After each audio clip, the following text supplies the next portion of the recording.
أعوذ بالله من الشيطان الرجيم بسم الله الرحمن الرحيم الحمد لله رب العالمين والصلاة والسلام على أشرف الأنبياء والمرسلين وبعد. Bienvenue à vous mes frères et sœurs dans cette vidéo. Je reviens vers vous, Inch'Allah, dans les vidéos à venir sur le plan scientifique. Aujourd'hui, nous exposons un témoignage qui m'est arrivé il y a de cela environ 2 semaines, peu après la vidéo de notre frère Hakim. Et il s'agit vraisemblablement d'un groupe de personnes qui m'écrivent et le mail est envoyé au nom d'une sœur, mais dans le contenu, on voit que plusieurs personnes, je pense, dont des hommes, se sont exprimés. Donc, je tiens dans cette vidéo à vous présenter donc ce témoignage et à vous donner un conseil à mes frères et sœurs qui êtes du côté du habashisme ou du côté des réveillés. Ce sera un conseil général, Inch'Allah. La personne nous dit « Assalamu alaikum ». J'ai longtemps réfléchi et j'ai suivi avec beaucoup d'attention et de recul le réveil. Les témoignages d'Amadou, de Sorona, de Malika, Ismaïl, Moussa et Djibril m'ont fait prendre conscience de l'importance de ne plus se taire. Celle de Hakim, celui de Hakim, récemment, m'a poussé à enfin envoyer le mien. Je pense ce processus nécessaire pour moi, comme pour enfin affirmer ma non-appartenance à cette secte. Ce texte sera à la première personne du singulier, mais je ne parle pas comme mon nom, car d'autres ont ajouté leurs mots à ce témoignage. Je tiens à signaler que, quelque temps avant, je prenais mes distances de cette association diabolique, du fait de choses ignobles et blâmables observées et impactant sur le long terme, et pour lesquelles mon cœur n'arrivait plus à accepter vis-à-vis de ceux envers qui j'avais la charge, ceux qui me faisaient confiance. Mais je pouvais tout de même les défendre si nécessaire, et je n'incitais pas à délaisser les assemblées de sciences. J'ai activement participé, en enseignant, en distribuant les calendriers, les fêtes, les finances, le service, le ménage, l'accueil, les travaux, etc. Car chez eux, il faut savoir être polyvalent, par nécessité, etc., etc. Plus de 10 ans de ma vie donnés à un organisme obscurantiste et destructeur, entraînant avec moi des gens chers à mon cœur. Mes frères, mes sœurs, je suis avec vous et vous n'êtes pas seuls. Je témoigne anonymement, certes, mais je pense que cela est nécessaire afin de pousser d'autres à se manifester. Que vous sachiez que nous sommes nombreux, beaucoup plus que ce qu'ils s'imaginent. Et pour encourager ceux qui ont peur de partir, fuyez, fuyez! Mieux vaut quitter une maison en ruine en y laissant les souvenirs, plutôt que de brûler en essayant de sauver les meubles. Sauvez-vous, prenez vos enfants, vos mères, vos frères et sœurs, ceux qui acceptent. Vous qui avez entendu des noms tels que Al-Habattari, Al-Munawi et d'autres, ces gens-là ne sont pas des petits. Parmi les réveillés se trouvent des personnes qui avaient un haut niveau de science, qui ont fait cette association, qui ont participé à la construire et à l'installer dans des pays. Mais ils ont réussi, par la grâce de Dieu et du fait de leur sincérité et leur amour pour cette religion, à remettre en cause leurs renseignements, car motivés uniquement par la vérité. Quitte à se mettre à dos leurs semblables, leurs familles, quitte à se mettre en danger, ils se sont mis au devant de grands ennuis afin que cette vérité nous parvienne. Et au lieu que vous, les Habashis, fassiez l'effort d'aller jeter un œil, vous acceptez qu'on vous dise « N'allez pas parler avec eux, ne regardez pas ce qu'ils disent, prenez nos livres, ils sont maîtres et juges, prenez leurs preuves et leurs contre-preuves pratiques, mais c'est cela un des signes que vous êtes dans une secte. » Quant à tous ces gens de cette secte, qui ont des postes à responsabilité, bénévolement, et qui savent, mais pratiquent la politique de l'autruche, qu'ils s'y plaisent donc, car les salaires et les sous seront réservés à l'élite libanaise.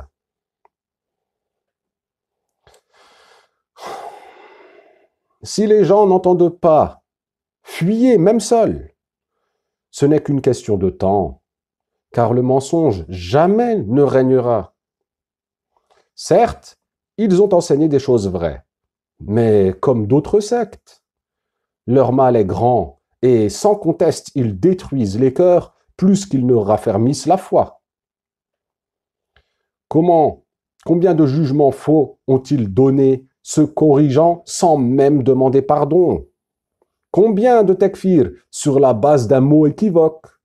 Wallahi, je comprends pourquoi les cœurs se brisaient quand ils s'entendaient dire un jour pour une mas'ala, « Tu es sorti de l'islam, le jugement, c'est que c'est de la mécréance. » Le point de non-retour qui a déclenché mon dégoût total est arrivé lorsque j'ai entendu qu'ils attribuaient le péché à la meilleure des créatures de Dieu, sallallahu alayhi wa sallam. Comment ont-ils osé considérer que le prophète, notre bien-aimé, sallallahu alayhi wa sallam, aurait commis un péché? Et Abdullah al-Harari est encore sur un piédestal. Et il chante encore pour lui et hurle « Harari, Habashi !» à en faire peur les nouveaux. Je peux vous l'affirmer que ce jugement-là a fini par confirmer leur réalité. J'avais le cœur meurtri, je me suis senti trahi. Comment ils vont jusqu'à attribuer un péché à la meilleure des créatures, sallallahu alayhi wa sallam? Depuis ce jour, j'en ai fini avec eux.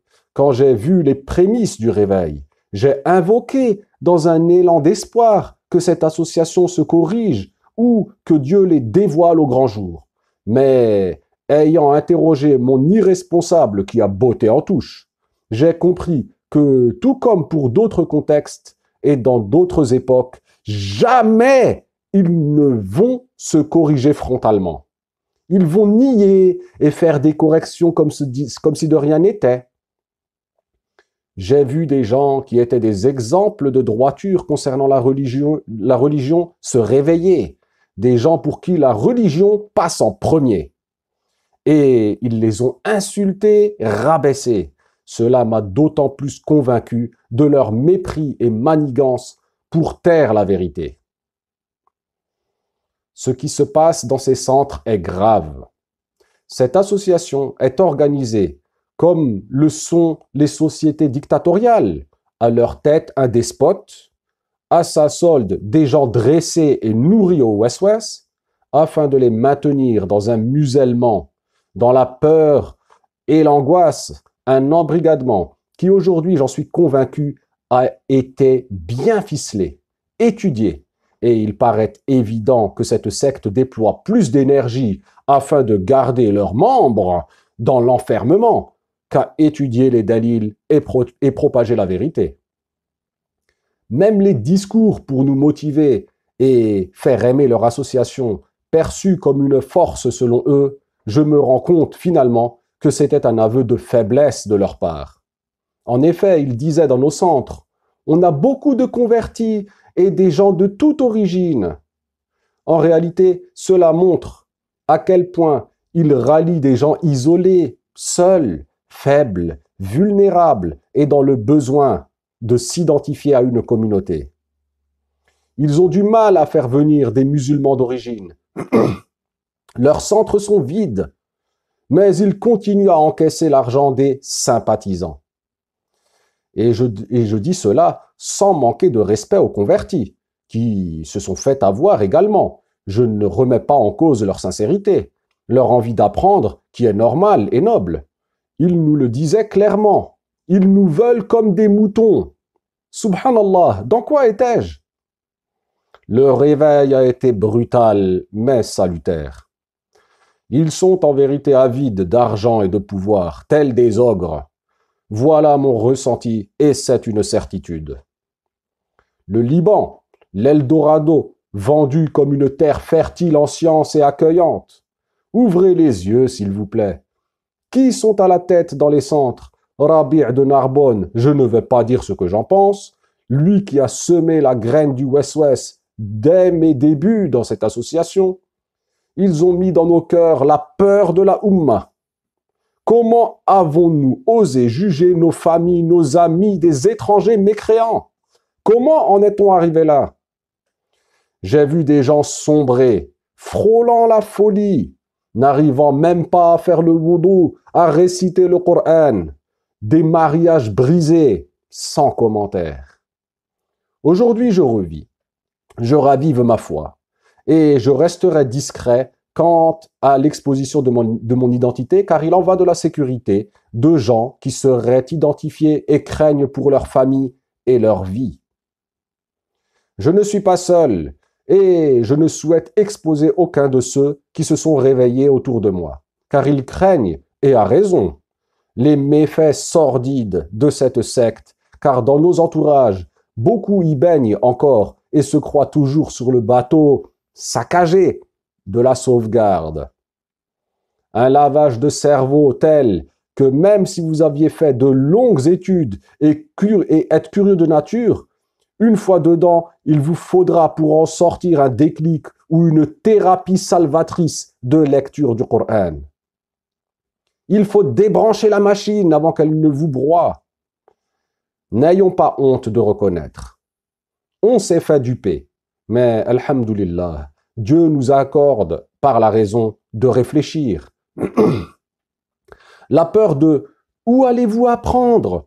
va vous quitter dès lors que vous aurez accepté que cette association vous ment et fait du profit sur votre engagement à leur côté. Walhamdulillahi Rabbil Alamin. Je n'ai pas eu besoin de me battre avec ceux que j'aime pour leur ouvrir les yeux. Leur cœur était prêt et ouvert et clairement certain du désespoir que porte cette association. J'ai beaucoup à dire, mais j'ai eu l'occasion de voir l'essentiel de vos vidéos. Et ce que j'ajouterai ne serait que redondance, tant nous avons tous et toutes vécu, vu et assisté aux mêmes choses incontestablement. Que le combat pour éradiquer cette secte continue. Que Dieu renforce et accorde la patience, le courage à tous ceux qui y participent. Fin du mail. Alors, ma sœur, mon frère, vous êtes au minimum un frère et une sœur apparemment, au minimum, et vous avez des gens autour de vous qui se sont réveillés, déjà félicitations pour votre honnêteté, votre sincérité, votre témoignage bien évidemment est le bienvenu. Je vous remercie de l'avoir partagé pour que j'en fasse bien évidemment une vidéo, afin que je mette ceci à disposition du tout public. Vous comprenez parfaitement l'esprit qui m'anime et le désir d'aider nos frères et sœurs, mais aussi de mettre en garde la Ummah contre le fait de s'orienter vers cette secte qui est une machine à broyer les humains, à broyer les couples, à broyer les familles, à broyer les parents, les enfants, tout quoi. Une machine à faire de l'argent pour les Libanais, beaucoup, et pour les irresponsables qui sont à leur tête. Bon. Alors, il y a beaucoup à dire concernant le témoignage que vous venez d'entendre. Et ma foi, je pourrais faire beaucoup de commentaires sur tout ce qui a été dit. Mais je vous invite plutôt à réécouter le texte que je viens de vous lire et à bien réfléchir, vous mes frères et sœurs qui êtes du côté du habachisme. Vous avez une fois de plus une main qui vous est tendue. Ce n'est pas une main haineuse, c'est une personne qui parle de façon anonyme, qui donc s'exprime librement. Une personne qui n'a pas passé 10 ans dans la secte pour vous haïr. Ce n'est pas vrai. Il faut arrêter de diaboliser les gens. Arrêtez de gober tout ce qu'on vous raconte de l'autre côté. Ne soyez pas naïfs, ne soyez pas niais. Vos enfants vont vous juger comme des incapables, aussitôt qu'ils auront l'esprit suffisant pour pouvoir comprendre dans quoi vous les amenez, à savoir une secte. Aussitôt qu'ils comprendront et qu'ils verront et ils auront, Inch'Allah, accès à tout cela, vous passerez dans la tête de vos propres enfants pour des clowns incapables de diriger une famille?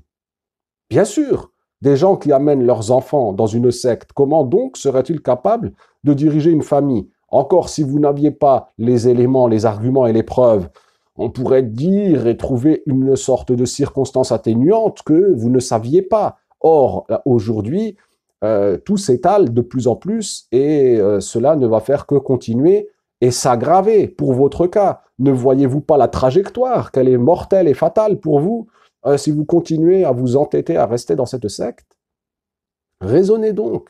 Les gens vous tendent la main, ils vous parlent, ils s'adressent à vous. Regardez là en grand, fuyez, fuyez. Mieux vaut quitter une maison en ruine en y laissant les souvenirs plutôt que de brûler en essayant de sauver les meubles. Sauvez-vous, prenez vos enfants, vos mères, vos frères et vos sœurs. Ceux qui acceptent, regardez l'appel clair de prendre vos jambes à votre cou. Soyez des gens raisonnables, mes frères et sœurs Ahbash. C'est à vous que je m'adresse principalement dans cette vidéo. Bien évidemment, moi, de mon côté, je suis conscient que le temps allant, ceux qui se réveillent le plus vite sont les gens les plus raisonnables et que les gens qui se réveillent le moins vite sont les gens qui ont le plus de difficultés à quitter une secte. Mais nombre d'entre vous vont la quitter au final. À quoi bon s'entêter? Vous voyez bien que la Jam'iyya n'a plus ce goût magique que vous imaginiez. Nous avons terminé cela en votre cœur, par la vérité, la preuve et le dalil clair exposé au grand public ainsi que nos appels honnêtes, sincères et véridiques au débat qui se sont soldés par la fuite de ce groupe qui se prétend pourtant ne reculer devant rien ni personne.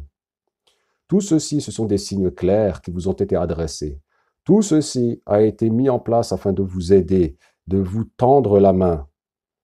Si vous réfléchissiez un peu, vous verriez que cette personne-là parle des méfaits que les gens qui ont parlé ont subis, que de combien nous avons été en danger. C'est la vérité. Mais dites-moi, si vous étiez de l'autre côté, vous les Ahbash, que vous vous étiez réveillés, et que vous aviez vu et considéré finalement que la Jam'iyya était en erreur, est-ce que vous-même auriez vraiment parlé aux gens? Pourtant, ma foi, la personne appelle à parler et à s'exprimer. Mais ce que je veux vous dire par là, c'est scrutez donc votre cœur, scrutez donc votre âme, plutôt que de lancer la pierre à l'opposant. Dites-moi donc, ô vous les Ahbash, quand vous vous réveillerez, Inch'Allah, serez-vous en mesure de prendre tous les risques que nous avons pris en prenant la parole et auriez-vous les épaules d'encaisser tout ce qu'ont encaissé les gens qui parlent haut et fort? Je vous laisse juger en votre âme et conscience. Mais réfléchissez bien.